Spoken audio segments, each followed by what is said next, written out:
the podcast. Welcome back to America's show about video games. Player 2 has entered the podcast.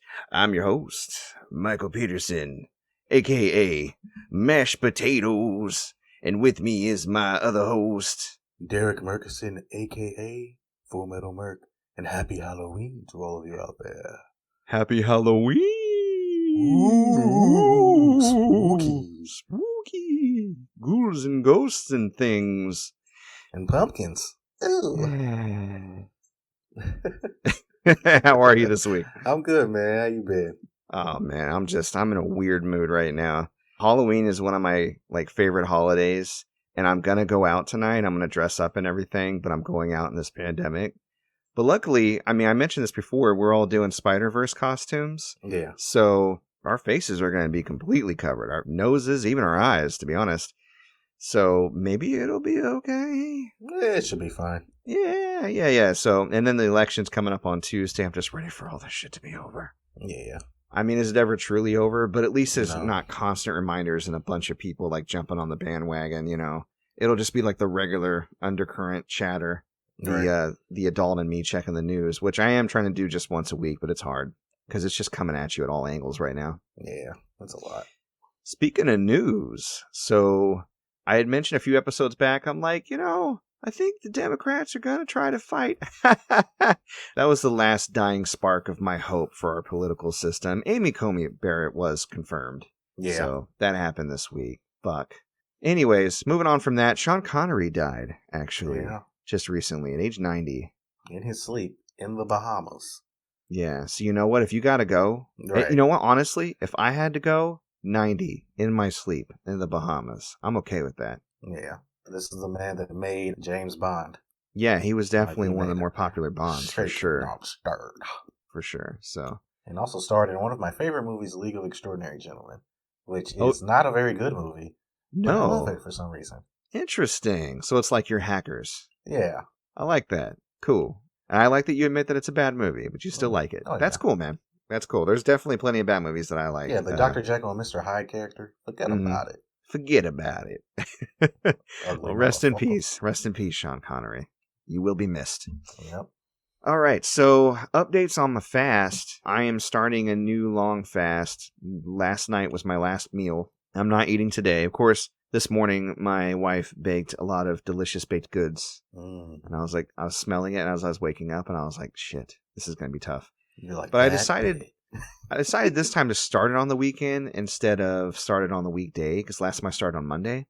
And I think on the weekend, with me not being at work and constantly wanting a distraction from my work, which is usually food, it might be a little easier to get past that 3-day hump, because my third day will be on Monday, so that'll probably be the toughest.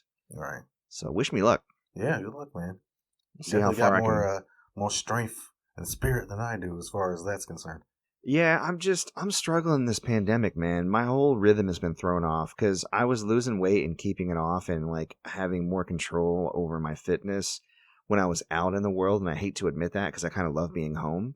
But being home, I'm just constantly on my ass. So I'm focusing more on my diet right now, which is probably a bigger contributor anyways. Yeah. And since I know that fasting can lead into losing muscle if I don't exercise, I figured that now that I'm fasting for a longer period of time, that'd be more of an incentive to exercise because I know I'll lose my muscle if I don't.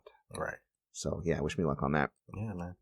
So what you got going on? Current events. What's going on? All right. So last week I made some comments about Lovecraft Country episode. I think it was 6, the episode involving Hippolyta. And I want to clarify. I think it was called, right? Yeah, I am. I want to clarify that I didn't not like the episode because it was focused on her. It was like the traveling through time and the space and the just all of the. It seemed really corny the way the episode was framed, and that's why I didn't like it. It wasn't because it was based on the woman. Because my wife Victoria, she pointed it out. She said, "You sounded mad misogynistic." Talking about that, I was like, well, shit. Definitely I know didn't you, mean man. It that way. I know you and I know your heart, but I agree. Well, listeners out there, yeah. So just wanted, if anybody was offended by that, I apologize. Not what I meant. And yeah. I finally finished the show, and I know that you did. What did you think about the show overall? Overall, I am conflicted Interesting. because there are really high highs and Mm-hmm. there are very low lows. Mm. And I would say the finale was like a low for me. Really? Yeah. Interesting. I kind of Yeah. dug it. What about it without going too much in the spoiler territory? It felt like a low. Oh, let's see. Is it possible to say the lows without going into spoiler territory? It's really not. I'll The tell you what. previous episode I loved. Let's table this discussion For a and spoiler we will cast? yeah, this is kind of a big episode, so I don't know if we'll talk about it today, but maybe we'll put it towards the end. We could do a spoiler cast on Lovecraft Country if you want. Do you think we should? Yeah, I think it's pretty relevant. Okay. We can do that. All right. Listeners, let us know. Would you like a spoiler cast on Lovecraft Country? Email us at mcpaperstacks@gmail.com. Oh yeah. All right. What else you got going on this week? Okay, we got our shower and our tub refinished. Thank God. Since we moved in here, the thing was peeling. When you put soap down on the soap holder, it would peel off on the soap and it's just gross. Ew. And so we finally got it refinished. It looks beautiful. When they had torn all the old paint and whatnot off, it was turquoise. Turquoise. He said, man, you had a turquoise tub under here. Thing's ugly as hell. I said, I'll take turquoise over what it was before. Jeez. Yeah, over chips floating in my tub. Yeah, so it's looking good. So we about to use that baby and be all clean and stuff. Cool. And let's see, I beat Crash Bandicoot 4. Sold it immediately after because I was not about to go through and try and 100% that. Hard as fuck. Yeah, still that hard. That is the hardest Crash game. Because you got through it, though. Yeah, I got through it. But I don't like dying 100 times on a level. I do not like it. I should have asked to borrow that. I was kind of like mildly interested, but I'm not going to buy it for myself. Yeah, I would definitely wait for a price drop. But it was still good. The character designs are great. And the gameplay was solid. It's just hard as hell. And the last bit of news for current events that I have. So I was at this replay the other day. And this had nothing to do with me. But one of the employees comes over to me and he's like, dude, somebody just traded in Resident Evil 2 and Resident Evil 3 on the GameCube. And when I took them in, I said, wow, these feel real. These feel new. They feel like they were just open. Yeah. And the guy said, well, yeah, I just opened them before I came in here. Motherfucker.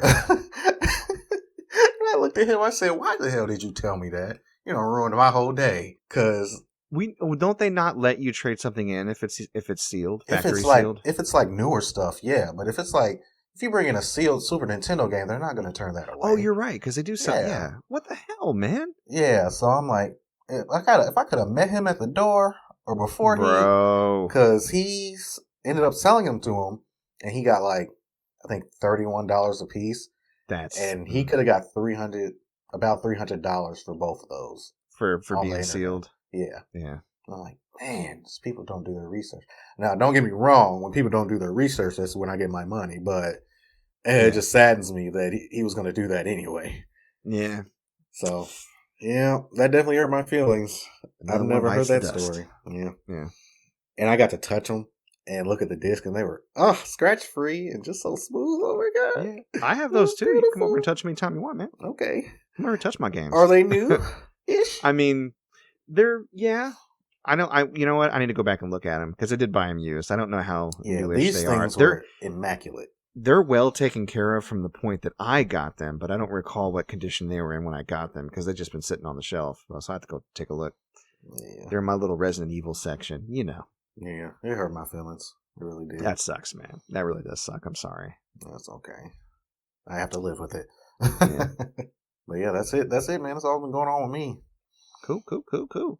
Well, this week, playing games, since you finished Crash Bandicoot 4, what'd you move on to?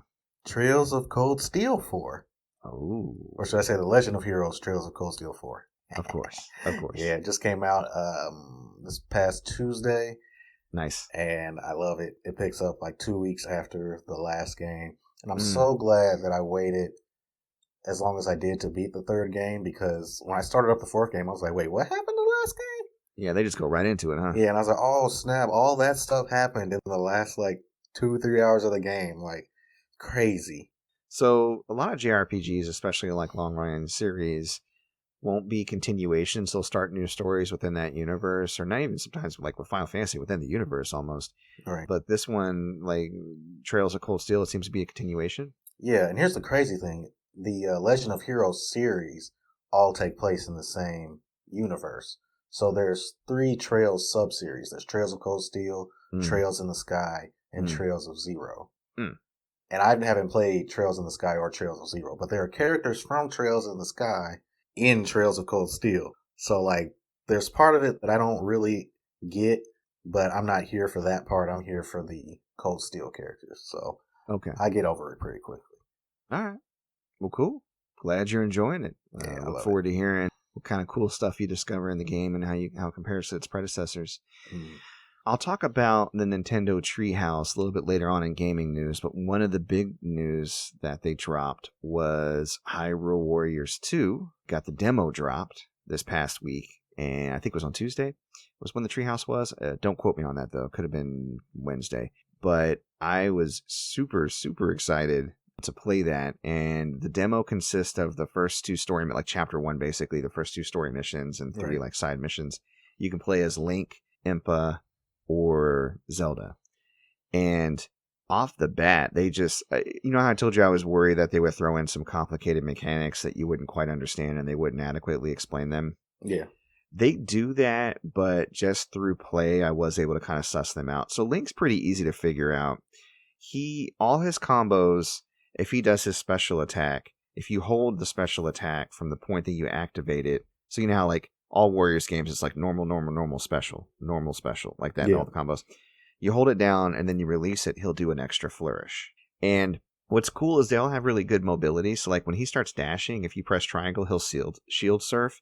And as long as you're still holding forward, when he finishes shield surfing after a couple of seconds, just press the button again and continue to shield surf. So you can shield surf all over the place. That's kind of cool. Dope. Impa, she runs like a ninja, like with her, her little Naruto run, and she throws like shuriken if you use her special while she's running, but she'll keep running if you let her, and you can keep throwing shuriken, so you can do an attack as you're running. Now, Impa, what game is she from? Is she from Breath of the Wild? Okay. Yeah, she was the old lady. Oh, yeah, if you haven't played it much at all, or like through the story, you wouldn't see it, but there's a village called, I think it's Kakariko Village, and Impa is there, and she's really old because obviously all this happened 100 years ago. She's like a really old lady, and she's helping guide Link. But in this, of course, she's a young woman, and her kind of conceit is weird. She can throw out these symbols, and she has up to 3 different symbols, and she can absorb them when she attaches them to an enemy. And if she absorbs a symbol, she creates duplicates of herself that fight beside her. Oh. So when you absorb all 3, you end up having, I didn't count, but it's like at least 6 duplicates, possibly more, probably like 8 maybe. And that affects your specials. Like you'll do extra flourishes in your specials because your duplicates are helping you. And your actual Muso attack, like your major one, will be larger as well. Oh. And they add in a bunch of extra stuff, like everybody can use the Sheikah Slate abilities, and they all look different depending on who's using them. You can grab healing like through apples and have a shortcut for that, but you also can grab a ice, fire, or thunder rod from the Wizrobes, and you can use those too. And the dodge mechanic is there, so if you dodge right at the right time, time slows down. You can get a free flurry attack, which breaks down like a larger enemy's stun meter. And if they're stunned, then you can do like a stun attack. It's good. Like, it's really good, and it feels a lot like Breath of the Wild, so I'm excited to go through it. They cut off right when you go to the missions to go recruit the champions, so kind of like leaving you wanting more, so to speak, but I'm excited to check it out. So nice. Yeah, so I had a lot of fun with that. Yeah, it makes me want to actually play through Breath of the Wild. It's just so big. Yeah, I mean, but the thing is, it is big, but technically you could just run through the story beats, because it tells you which missions are the main missions. And if you just did those, and maybe picked up shrines, on the way to and fro, so that way you can kind of slowly build up your stamina or your hearts, you'll be fine. You don't have to stop and do every single side mission or explore the whole time if you don't feel it. I know, but it makes me want to.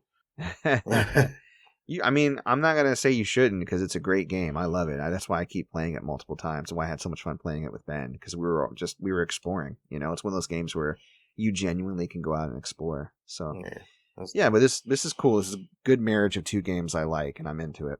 So the day that we recorded last week's podcast, that night I played Hades, and I actually beat Hades. Oh.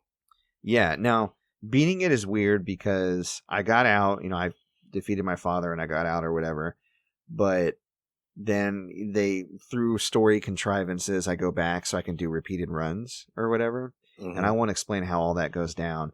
So it's not quite done, so I'm still playing it on the mainstream. But a lot of, like, progression opened up as far as, like, there's this contract now where I can actually add difficulty to my runs. Like, maybe the traps do more damage, or there's more enemies, or the bosses have different attacks.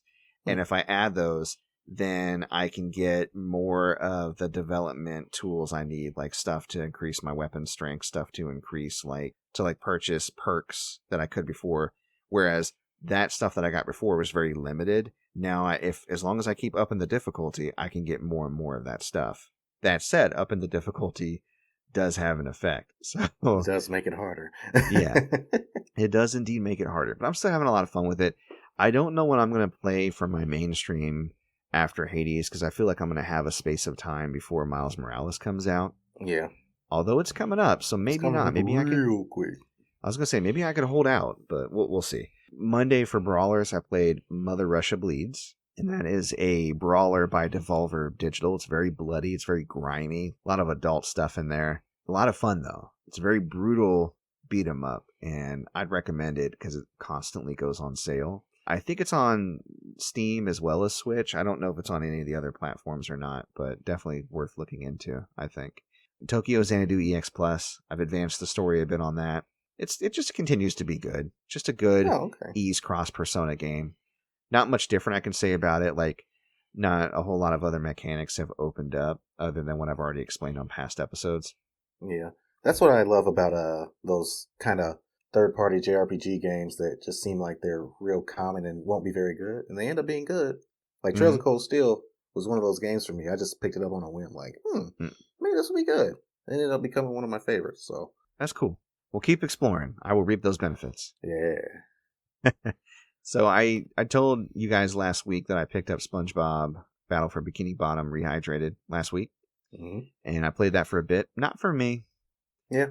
Yeah, I think you and Ryan being about the same age and being younger, I think, like, SpongeBob nostalgia coupled with maybe you played it when you were younger helps you get through it. I'm not sure, but I know that when I was playing it, like, I'll agree, it definitely feels updated. Like, I think if somebody was a fan, I think they're going to find something there.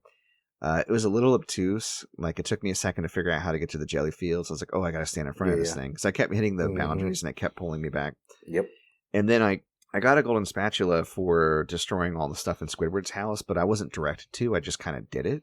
Right. Which was cool. I came across that. But that was indicative of the fact that the game feels a little directionless to me. But yeah, and then I was in the jelly fields destroying robots and moving around and you know, making progress, and just got kind of bored. I was like, I don't know if this game has enough personality to kind of drive me forward, because I was never a huge SpongeBob fan. It came out like just after I would have been old enough to be a fan. Yeah. I dated a girl who was a SpongeBob fan. I had to go all over town to find her a SpongeBob plushie because they weren't common back then when it first came out. So she was like about Kristen's age. She's like 2 years younger than me. So she had just hit that threshold. She was like, oh, I'll vibe with this show. And I was over here like, nah, I'm good.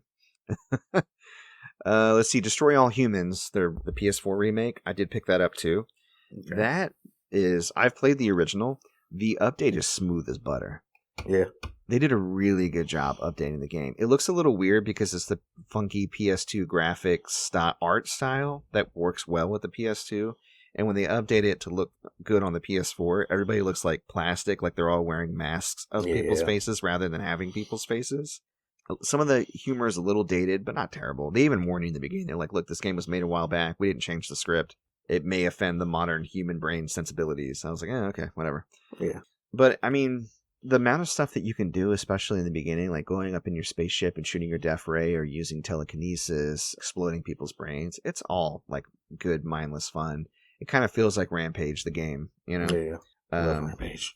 Just going around destroying stuff, and that's just kind of the point. Obviously, there's a little bit of a story structure here and there, and then your abilities do start to open up. I feel like they should open up a little quicker than they do, but I'm into it. I don't know if I'll go back and finish it. I wasn't as bored as I was playing SpongeBob, but it did kind of start to peter out for me, so I feel like I'm just in that mode we were talking about before recording. I'm like in that mode where I'm picking up games and putting them down. Like, I'm into this. Yeah. I'm not into this. And here's the thing about that. I'm not into this. At a certain point, we do have to realize that these are PS2 games. Yeah. And just because at the time they were good doesn't mean that they're going to be good now. Yeah, and I think for stuff that you played in its hey, it's easier to go back to, like the remake for Final Fantasy X. I'll play that all day. Yeah. I did go back and, play through and beat that on PS3, and I even dabbled in on PS4, probably do it again. Like, also depends on the type of game as well. Yeah, true. Because RPGs are pretty timeless. Yeah. And I'm still playing Outlast 2 on Friday Night Frights, and Outlast 2 is gross and spooky and scary. Yeah, I've been wanting to play longer than an hour each time, but both Friday Night Frights, the last couple episodes, we've been playing Ghost of Tsushima right after, so I've been cutting it off like right at that hour. But maybe next Friday, if we're not playing Ghost, I'll play a little bit longer. We'll see how it goes. Yeah, I'm trying to play Little Nightmares because I played it a little bit, but I want to get the complete edition. But every time I find a used copy, I don't know if the DLC's been used or not. So that's kind of what's holding me back from actually getting it. Okay. But Little Nightmares 2 comes out next year, so I don't know, man. Looks good. Yeah, I've been eyeballing it. If you do get into it, let me know how it goes. I'll be interested to hear about it. Oh, yeah. I dipped into my PlayStation Classic a little bit. I was bored one night. I tried Intelligent Qube, which is one of those games that comes standard with the Classic. I don't like it. It's like a puzzle game where you're supposed to like press on the blocks to make the blocks disappear as they come at you, and if you don't do it fast enough, you get knocked off. It just wasn't fun to me. Yeah. Like, I get the conceit. I didn't enjoy it.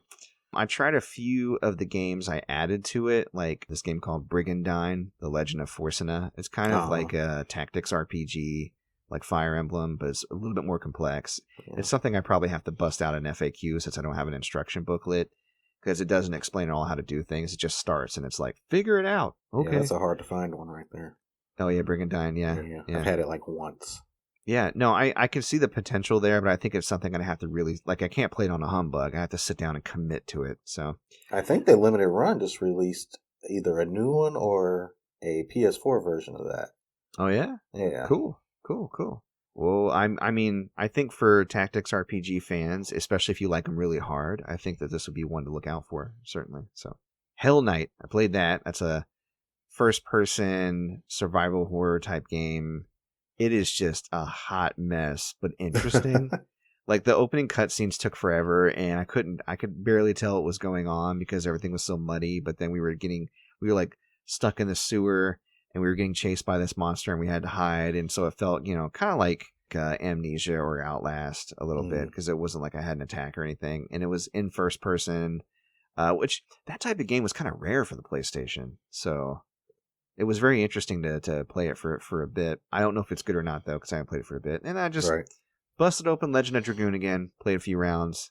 I've tried to start Legend of Dragoon probably a dozen times. And the farthest I've ever gotten, I think, was far enough to play, like, to use one of those dragon transformation suits. Yeah. But that was about it. And that's actually fairly farther in the game than you think it would be, considering the cover. Yeah, for me, it's like I've tried 3 or 4 times. Mm-hmm. I'm waiting for the hopefully inevitable remake.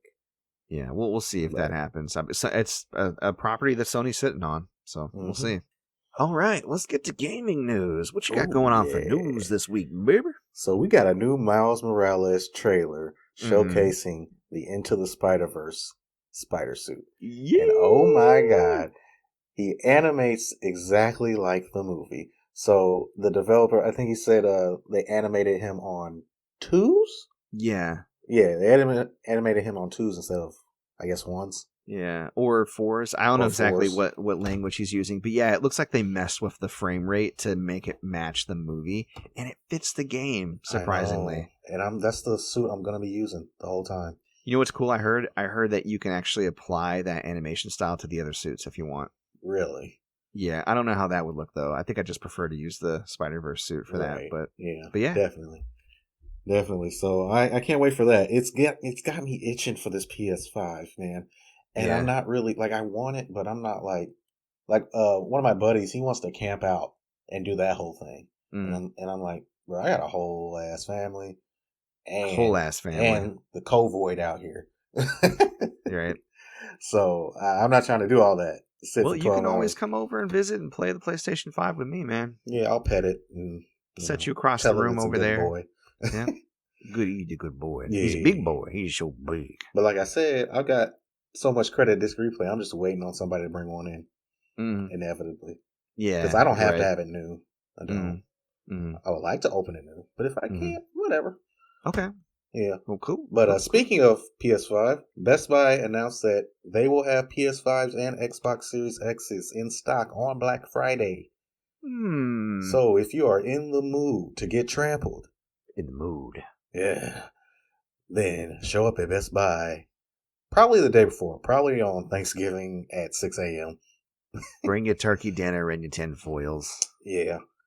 I can't even Black Friday already. I haven't done that since Circuit City was a thing. Yeah, If that brick and tells you mortar anything. Black Friday. That's a young man's game. I'm not with Yeah. it. Mm-mm. And it's just I hate to see it Mm-hmm. because these people literally people are running just to spend their money, Mm-hmm. and that mindset doesn't work with me. It's Mm-mm. just not the type of mindset I have. I want to keep my money or make some more. I'll buy myself something nice every once in a while, but I'm not Mm-hmm. rushing and running anywhere to spend it. Mm-hmm. Especially when you get all this stuff online. Right. So, especially with COVID out here, I don't know Black Friday is about to be a mess. Yeah, It's going to be a mess. I'm gonna sit back and watch it from my home. Sit back and watch the world burn. Watch the world burn. Okay. Let's see. Got some new Final Fantasy XVI info. Mm-hmm. Just the stuff that interested me. There was stuff about mother crystals and all that, but I don't want to talk about that. I want to Okay. talk about dominance, icons, and the main character, Clive Rosefield. So if you remember the trailer that we got, at the end of it, there was two characters saying, one character said, "I'll kill you," and the other one said, "If it's the last thing I do." They confirmed that is the same person. So I don't know if there's some sort of split personality thing going on. Didn't Or he if have two there's different color eyes? Yeah, he had two different color faces and hairs. Oh, He had different yeah. everything. So one guy He's had tattoos on his face. possessed. Yeah, I don't know what that is. So I'm excited about that. Dominants are basically, if you watch Naruto, they're Jinchuriki. And what that means is that they have some sort of monster bound to their body or inside of them. So basically, in Naruto, he has a nine-tailed fox sealed inside of him. And, if he's not careful, he can turn into it. In Final Fantasy XVI, the dominants have the icons and or summons sealed inside of them. So when they need to protect the city or whatever, they can transform into the summons, which I think is very dope because I love Naruto and I love that concept. So I can't wait to see how that plays out. The little kid in the trailer is actually the main character's little brother. So there's definitely going to be some feels and heartstring tugs. So I can't wait. I cannot wait. Yeah. I remember I said I could, and I was a little iffy about it. Yeah. But I'm starting to feel hopeful. You're sold? Okay. Yeah, I'm starting to feel hopeful. So, cool. Let's see. November, PlayStation Plus games. For the PS5, we are getting Bug Snacks for free, which I think is a good look because I don't think anybody was excited for that. But I also don't know how that makes them any money, the developer. Well, PlayStation will give them money. That's how the PlayStation Plus works. Just give them money. Yeah, like the Plus games, the developers all get a cut of what they'll do is they go, we're going to put this on Plus. We're going to give you X amount of dollars per copy of the game that's downloaded or whatever. Okay. Yeah. All right. I can dig that. Yeah. Let's see. Shadow of War. Honestly, it's probably a smart move because I don't know. I mean, I kind of like your conceit because, okay, it's a new launch game. People are going to be hurting for games to play on their PS5. So you would think, wouldn't they just want to go ahead and just leave it out there to buy? Right. But again, if they can get guarantee that everybody's going to download it because they need to play it, then maybe they already know they're going to make their money back. So who knows? Yep. The other two games are going to be Shadow of War and Hollow Knight, which I'm actually very interested to play. Never played it before. Good. Yeah. It's got good ambiance, good music. It's really good. It's a little hard, but if you stick with it, and it'll gently guide you through depths, especially when you fight the main antagonist or one of the main antagonists that'll show up. You'll start to go, okay, I need to step it up, and then when you really get you master the controls and how to control your character, you're gonna have a lot of fun, I think. Dope. Yeah, can't wait. Unsurprising news, Cyberpunk 2099 was delayed again to December 10th. So 21 days from its original, well, not its original release date, but from its last release date. And basically they said the reason is that they're trying to make this game work across 9 platforms. And I totally get it. You got to get it on PS5, Stadia, Xbox Series X, PS4, Xbox One, PC.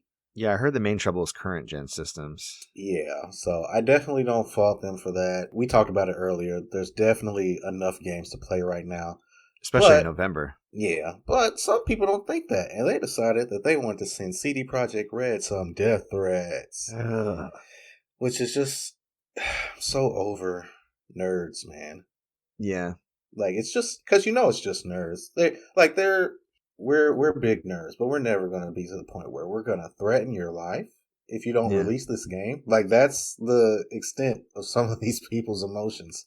Yeah. It's crazy, man. One guy said he's going to find their address and light his whole family on fire. I was like, what? It's like, this is ridiculous. I don't know, man. I don't think people understand how much work goes into this. Clearly. Right. Clear. In fact, because if anything, they should delay it further because of all the crunch. Like, my main beef with CD Projekt Red is its management crunching its employees and how they get a pass because they're favored right now by our community. Right. Because it's like, I don't know, it's in vogue to dunk on EA or Activision, right? Mm-hmm. So when they do crunch, then people go, oh, pile it on, and EA's getting sued and they're going to pay $500,000 a week until they pull out loot boxes from FIFA and Europe. Ha ha ha ha. Mm-hmm. But then when it comes to like Rockstar or CD Projekt Red, they can abuse their developers any way they see fit because they put out games that people consistently like. And so they make excuses for them. I mean, it just shows a lack of empathy, I think, with a lot of vocal people in our community. I don't think it's a majority, and I hope that all of this is bullshit. It typically is, but it's just fucking low class, dude. Yeah. Like, anybody that listens to our show that sends a death threat to a developer, fuck right off. Seriously. I don't understand that at all. Yeah. Here's the thing about crunch. I think crunch is fine if the employees are compensated fairly. But also, I know it has to do with, like, them being tired and overworked and whatnot. Yeah.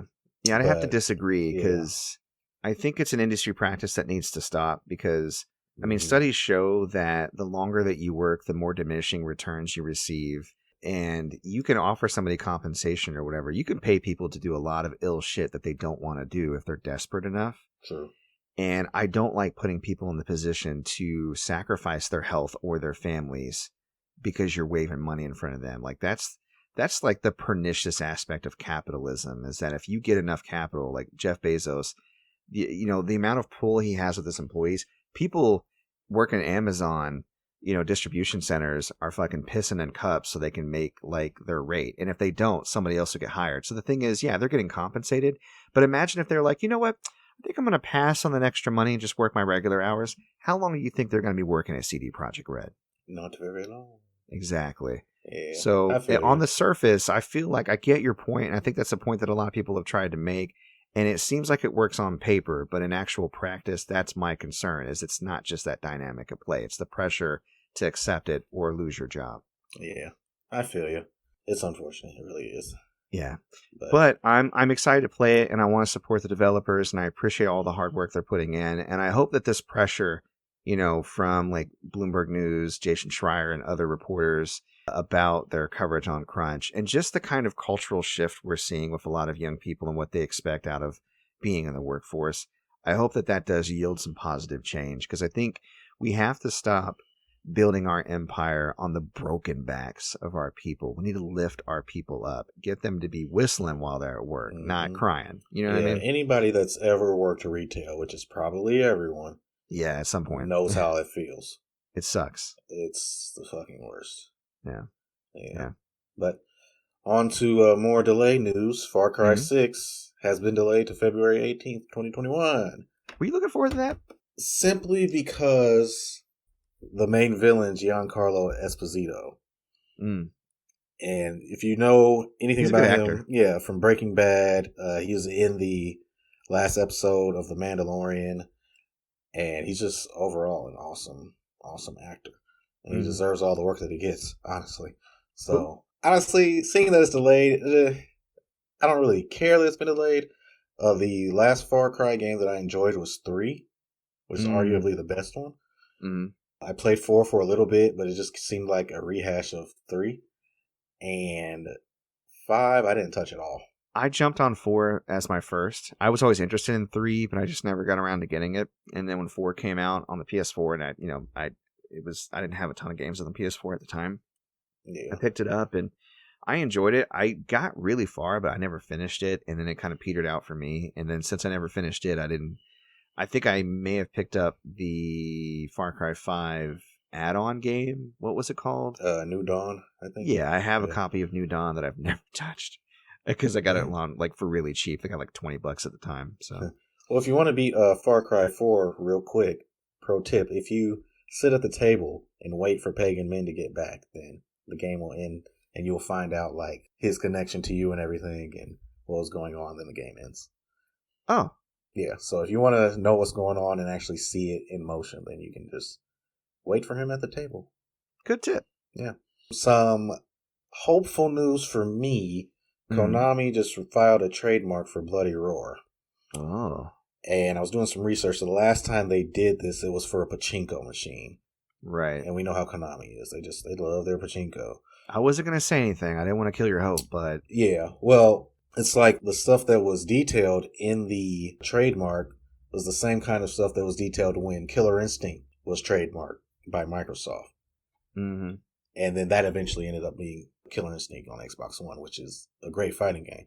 So I can only hope and pray that Bloody Roar makes a comeback, because it was one of my favorite fighting games back on the PS1 with Bloody Roar 2. So I wish Konami would just sell all their shit to Capcom.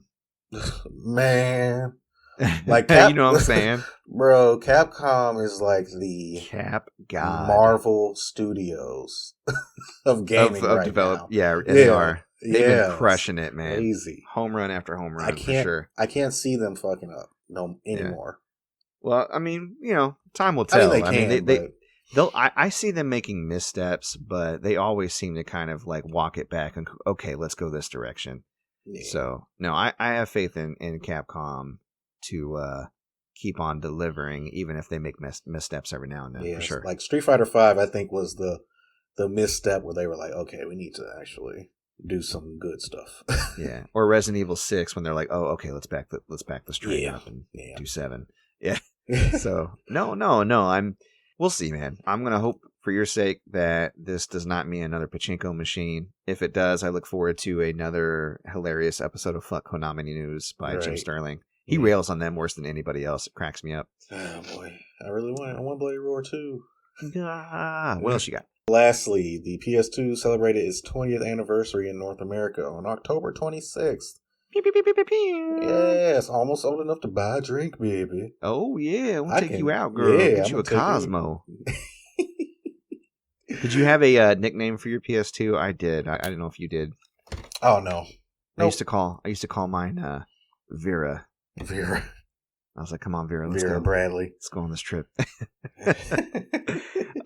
We've already told stories about our first PS2s on the show. I got mine at KB Toys for $500 with Tekken Tag Tournament, SSX, and Dynasty Warriors 2. You got yours. When was that?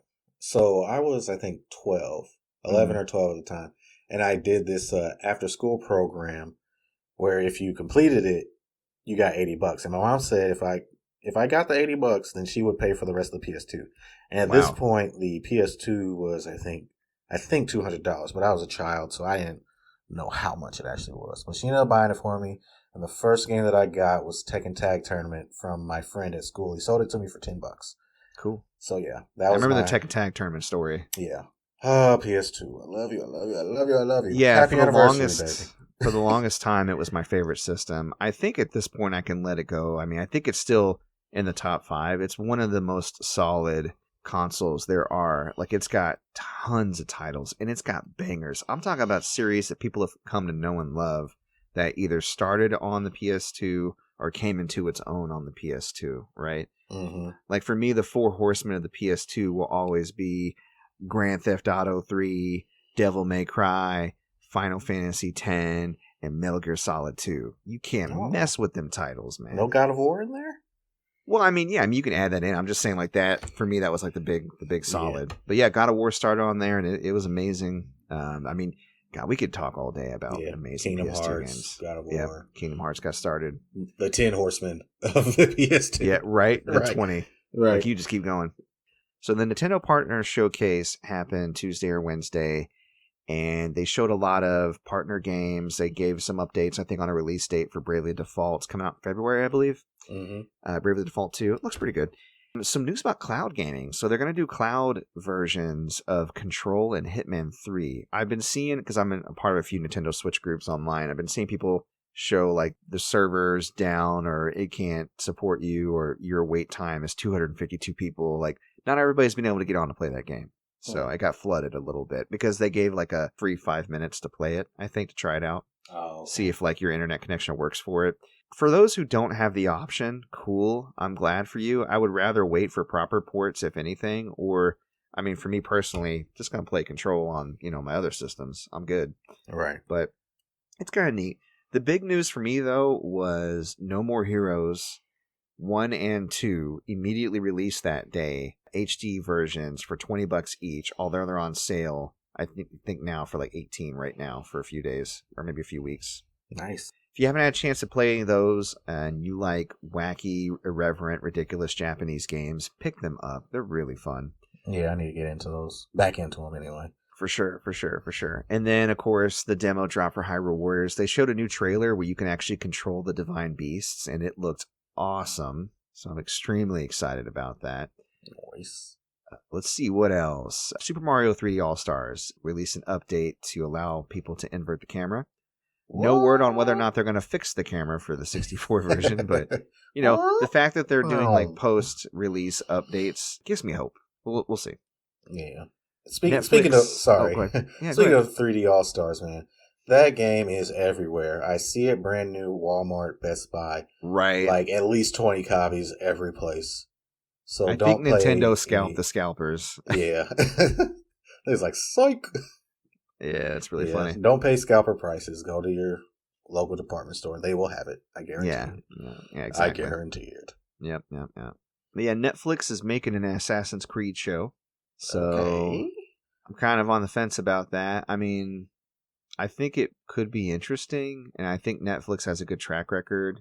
There's some Ubisoft execs, of course, executive producing this, and we all know how I feel about Ubisoft. So Qube. So maybe I'll just dunk on the show when it comes out, and that'll make me feel better. I don't know, but maybe it'll be good. I was like, watch it be amazing. I know. So for fans of Assassin's Creed, you got something, and you don't really care about what they do behind the scenes. You got something to look forward to. So there you go. Nice. Let's see. PlayStation is giving PS5 camera adapters to VR owners. Basically, you have to have something different for PS5 to play VR on it. Mm-hmm. So if you're one of those people that have the PS4 VR and you're going to get a PS5 and you plan on playing VR on PS5, go to Sony.com or whatever, or Google it, look it up. Somebody will give you a link, and you can make a request. That way they can send it out, because right now they're sending them out for free. Later on, you'd have to pay in order to do your VR update. So, cool. I think that is it for me. So, Derek, there's just one question that I think I need to ask. In the midst of this pandemic, on the eve of the election, on All Hallows Eve. All Hallows Peen. I just need to know, what kind of peen are you feeling? Oh, man, I'm feeling that Mandalorian peen, man. Oh, baby. Yeah, just dropped, I think yesterday. This is the way. Episode of, man, this is the way. It's so good. It's so good. Yeah. This is what Star Wars is supposed to be. It's supposed to take you to like this cool place with all these different races and languages and just concepts and make them cool. It's not supposed to be some sort of dramatic soap opera thing. Mm-hmm. A galaxy far, far away. Yeah, they're killing it, man. Mandalorian is so dope. I know we were talking about it last night. We were talking about I don't know if we were talking about it or if I watched a video on it, but somebody said that they were... No, I watched a video on it. Somebody said that they were glad that they were showing us stories that weren't related to Jedi and whatnot. And I was like, oh, well... We were kind of talking about it last night, too. Because you had made a joke about Darth Vader showing up. We were like, no spoilers, because none of us had seen it yet. Darth Vader doesn't show up, by the way. No, As far as I know, he doesn't show up. But yeah. And I was like, I think it would be okay if Jedi showed up, but I'm hoping that they kind of just stick to their own thing within the universe, because Well, I know that they've come out with news that a certain character will be showing up. So okay, but this episode was really good, man. It was. Don't want to spoil anything. It was just kind of one of those one-off episodes that seemed like just kind of an adventure thing, and there's a problem that needs to be solved, and the Mandalorian has to figure out how to solve it. Those are my favorite. I liked that there were so many of those in the first season. I like the one where he went on that heist with like Bill Burr and a bunch of other people to that ship. Yeah, and that was like a really small set, but they had a really fun episode within it. It's cool. Yeah, this one, and it has a couple of really cool cameos. So yeah, can't wait till you see it. We talk about it. Awesome. Yeah, maybe we'll rap about that next week. Cool.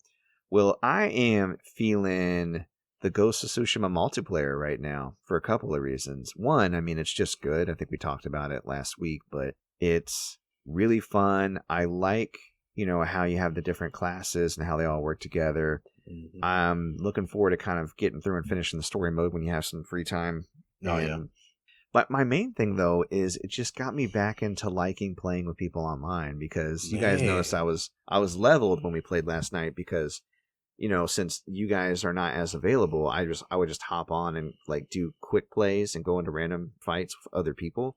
Some of them wouldn't use their mics, so I did a lot of silent plays with people, but then other people would, and I would say hi to them, and they'd friend me like, hey, let's hang out, and I forgot what it felt like to go online and play an online game and meet people and work together and have fun. And I haven't done that, consistently since like 360 days. Yeah. And I missed it, So I'm feeling Ghost of Tsushima multiplayer just for getting me back into that game, It definitely puts me back in that mind space too. Yeah. I just wanted to play with people. Yeah. Whereas for the longest time, I've been like, nope, solo. Yeah, all by myself. All by myself. Can't wait to play all by myself. Yeah. So, not that there, I still don't see value in that, because I most certainly do. But I'm into hanging out and working with people online again, and I gotta thank Ghost of Tsushima for that. So yeah, thank you, Sucker Punch. Oh man, speaking of new awakenings and transformations, I just feel like my power levels are growing. It's over 9,000. Let's go for the Derrick X Mike Anime Challenge. I want to be the guy. You're too young to be the guy. Maybe when you're older. This week, we're doing episode 6 of Berserk, and we're doing episodes 16 through 18 for Full Metal Alchemist Brotherhood. So, Derrick, tell me, episode 6, was it every bit as hyped as I had promised last week? Now, before I get into it, okay, I started this show expecting like super hypeness like all the time. And I had not gotten it until this episode. Yeah. Yes, it's a very slow burn. This episode was titled Zod the Immortal. And I already knew this shit was about to go down. Woo. So basically, they run into a castle and their mercenaries start speaking about how everyone's getting slaughtered inside. They're like, well, maybe it's Zod. What, you mean Zod the Immortal? What, you haven't heard of him? Yeah, little Ricket. Ricket, okay. So little Ricket explains the legend of Zod. Nosferatu Zod. Yeah, Nosferatu Zod, as he's known. Yeah. And when I heard the name, because I had heard the name before, and I was like, oh, so they just decided to take two badass villainous characters and just combine them. Nosferatu and Zod from Superman. Yeah. So basically Guts, all his men ran in, and he's like, I gotta go in there, those are my men, blah, blah, blah. And so he runs in there, and all his men are like slaughtered, and it's a mess.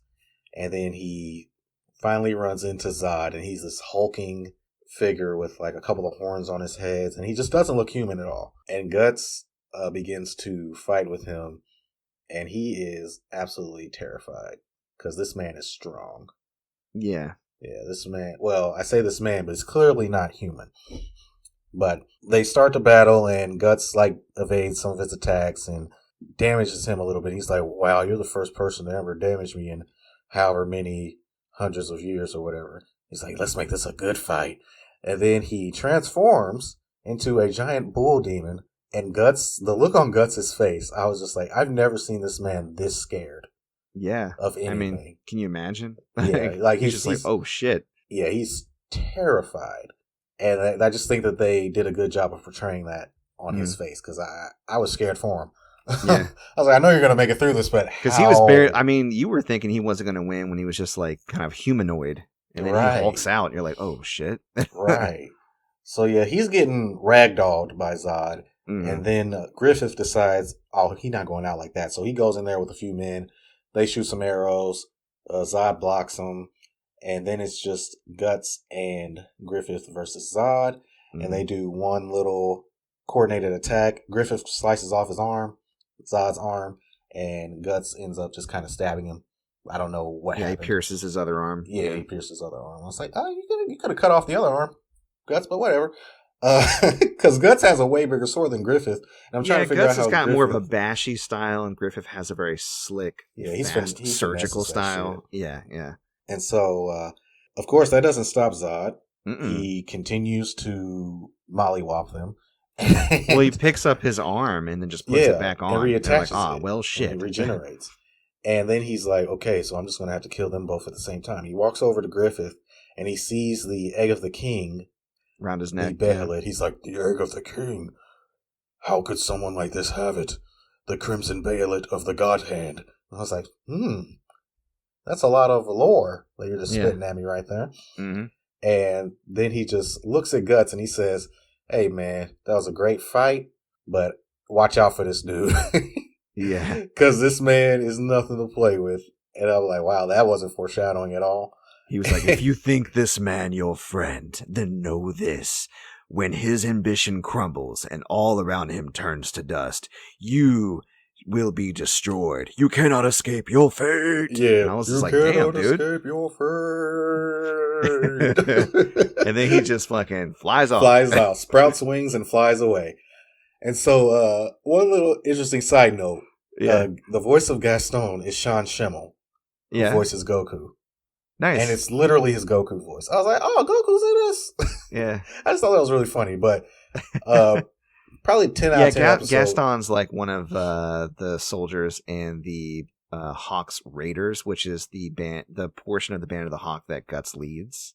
And so, like, I think that's why he was so pissed, because they're trying to take this castle, and he's like, it's been hours. Why haven't my men taken this castle? And they're like, don't go in there, Guts. They're being held back by one soldier. He's like, one soldier? I can't stand it. I gotta go in there and stop him. And Gaston's like, no, I love you.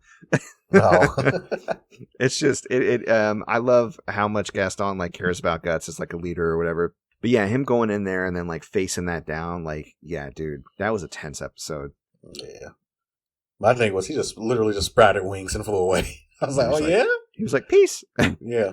Gotta go. And that was the first time Guts had seen anything remotely non-human or supernatural. So yeah, he was, I mean, I love how Griffith saw it and his eyes raised for a second, but then he immediately regained his composure. I'm like, that's so Griffith. Right. He was like, oh shit. Okay, let's fight it. Right. So is that pretty much how it ended, or? Yeah, that's how it ended. They ended up getting out, and yeah, that was it, man. We'll see what happens. Sounds like they got injured pretty badly, so hopefully they recover okay. They'll go lick their wounds. So, Full Metal Alchemist Brotherhood, Episode 16. Edward, Alphonse, and Winry head back to Central, and they shoot to a scene where Ling is found by Central Army officials, and he's arrested because he's an illegal immigrant. Apparently in Central, they also do not suffer people who come in undocumented. Right. Sheska, which is that really cute Liberian lady that Hughes hired after she wrote books from memory or whatever. She accidentally reveals some information on Mustang and his investigation into Hughes to Envy, because Envy is disguised as one of the captains. She disguised as a black man. Yeah. Which I hadn't met this guy before, Captain Fokker. He's like a new guy, but it was funny. She was like, yeah, he's I really miss Hughes, and he's looking into it. So Envy now knows that like Mustang is fervently investigating Hughes' death. Mustang tells the Elric brothers when they come in, because they're looking for Hughes, that he retired from the state military and retired to the countryside. But they almost immediately learn, I can't remember who told them, I think it might have been Ross, that he was actually died. And then they go and visit Gracia and Alicia, which is Hughes's, wife and his daughter. Mm-hmm. And Winry already came and found out too. And they apologized to Gracia, and Edward, he's just like, I don't even want to, I think even Alphonse is like, I don't want my body back if people keep dying like this. This sucks. Right. And Edward's definitely blaming himself for Hughes's murder. Gracia was like, look, if you guys are fighting for this and my husband thought it was worthwhile to fight for it, then don't stop, because if you do, his death will have been in vain. Right. Envy decides that because Mustang is pursuing Hughes's murder, that they may need to come up with a plan to try to derail him. And the very next day after, kind of Envy says, I think I might have a plan to try to distract. Basically, he described it as give Mustang a bone to chew on. And then the very next day, Ross is arrested by Colonel Henry Douglas for Hughes's murder, which I thought it was interesting that it took that long, but somebody must have tipped them off, maybe. Mm-hmm. So Ross, if you remember, Envy impersonated Ross when Envy murdered Hughes. I mean, at last minute, Envy actually changed to Gracia, but for a minute there, that's why Hughes recognized. He was like, Ross has a mole, you don't. Right. So now Ross has been arrested for the murder. The next episode, Ross is placed under military police custody and interrogated by Douglas. Barry the Chopper, that suit of armor that's like a psycho that, was kept by Mustang and is being interrogated, sees the newspaper article about Ross's being arrested or whatever and possibly charged, and just leaves the safe house, and then by himself goes and raids the jail to break Ross out, which I was like, okay, somebody sent him to do that, because I knew that because he wasn't killing the guys, he was knocking them out. Mm-hmm. And his whole thing is, I love to chop people up. So I'm like, who convinced him not to kill anybody? Right. So he busts Ross out of jail and also runs across Ling, who is there again because he's a legal immigrant, busts him out too. And Barry tells Ross that she needs to leave Central immediately or risk being killed. And while they're trying to escape in these docks, Edward and Alphonse run into them, and Barry the Chopper holds them off so Ross can escape. She runs off in an alley and immediately runs into Mustang, who just does this little fire trick, and then you see this huge explosion from panned out. The way it was framed, and the fact that Barry was sent by somebody to bust Ross out, I felt like it was all too set up, and I was like, I don't think Mustang actually killed her. Mm-hmm. I immediately was like, I don't, this doesn't feel right. That would make Mustang a really cold-hearted dude. And he seems cold, but the thing is, Fuhrer Bradley seems nice, and he's not. So, right. You know what I mean? And so they're kind of juxtaposed in that way. Mm-hmm. So anyways, Mustang seemingly kills her with a massive fireball. Edward comes up just as he's standing over a charred corpse wearing Ross's prison bracelet. And Edward tries to attack Mustang, but he kind of punches him and reminds him of his place as a soldier in the military and that you have to follow orders.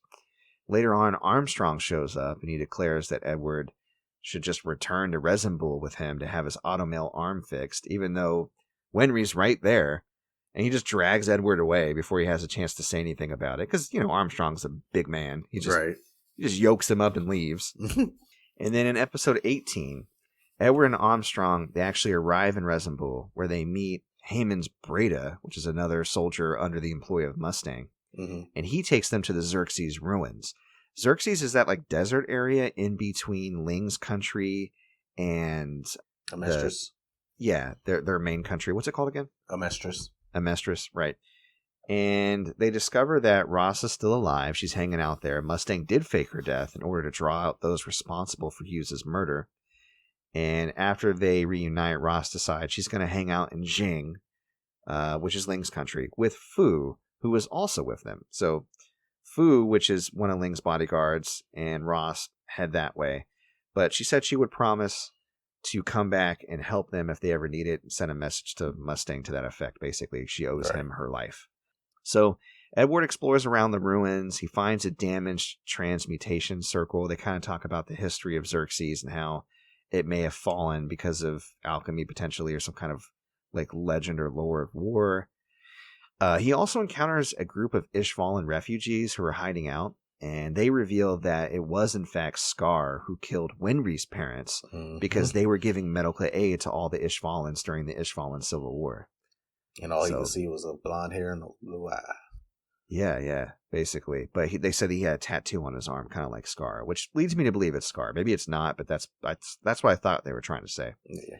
The homunculi, the 7 deadly sins people, they send Barry the Chopper's actual human body, which they kept after they transmuted his soul to armor. I guess they put like a spirit of an animal or something in it. Yeah. They send that human body as a crazed animal to attack Barry and the soldier that's guarding him back in Central. But Gene Havoc shows up, and Hawkeye, again, both under Mustang's employ, and they subdue Barry's body. And then Hawkeye turns around. She's like in a perch, sniping, and she's attacked by Gluttony. And then the episode ends, and I'm like, oh shit! Like I think she shoots Gluttony and then watches him heal, and she's like, uh-oh. Yeah. And I'm like, Hawkeye, no. That's a big boy. He's big. So at this point, Hawkeye is facing down Gluttony, and I'm just wondering what's going to happen if Hawkeye's going to survive, because people be dying in this show. Yeah, they'll be dying. And that is where we're at. That is where we're at. Interesting chunk of episodes. I liked that they kind of came back around and kind of shored up Hughes' murder, like it kind of kept going, and then there was more characters to reconcile the death, and they went and visited his family again and all that. That was cool. Kind of like some in-between episodes, nothing huge and major, except for, like I said, that cliffhanger with Hawkeye and Gluttony. And obviously Mustang is staying 2 steps ahead of these homunculi, even though they're trying everything they can to derail him in his investigation. So I feel like Fuhrer Bradley's going to get involved pretty soon. Yeah. That's what I'm thinking. Yeah. Not going to spoil anything, but episode 19 is one of my favorite episodes in the series. Cool. I'm looking forward to it then. Great. So I can't wait to talk about that with you. Cool. So yeah, that's our show. But if anybody wants to follow you, check out your recent pickups, see what you got going on, where can they find you at? They can find me on Instagram at GamerGoodiesMore, on Twitter at goodies_more. And if they want to find any other cool stuff that I pick up that's for sale, they can go to ebay.com/str/gamergoodiesandmore. Excellent. All right. Well, if you want to follow me, you can find me on Twitter at MikePetersonAL, YouTube at MC Paperstacks Plays, where I put up all my old Twitch stream archives. On Twitch streaming on a regular basis at twitch.tv/MC Paperstacks. Mondays at 9 Eastern, I do Brawlers and Warriors games. I'm going to be playing the Hyrule Warriors demo for the next couple of episodes, probably, just to kind of start that off, and then eventually I'm going to finish off the story once the actual game comes out. Fridays, I'm playing horror games at 10 Eastern. Right now, I'm playing Outlast 2. My main stream, which is on Tuesdays, Thursdays, and Saturdays at 8, I'm playing Hades, and I'm going to be doing Miles Morales eventually down the pike, but I don't know if I'll be doing a game in between there. We'll see how that goes. All right, if you want to check us out, any future episode we put out for this podcast is going to be on Sunday, and our main hub is anchor.fm/player2 is enter the pod. You can visit, contact us, donate to the cause. You can also find us anywhere else podcasts are hosted: Breaker, Google Podcast, Overcast, Pocket Cast, Radio Public, Apple Podcast, and Spotify. If you want to contact us for suggestions, comments, questions, criticisms, you can reach us at mcpaperstacks@gmail.com.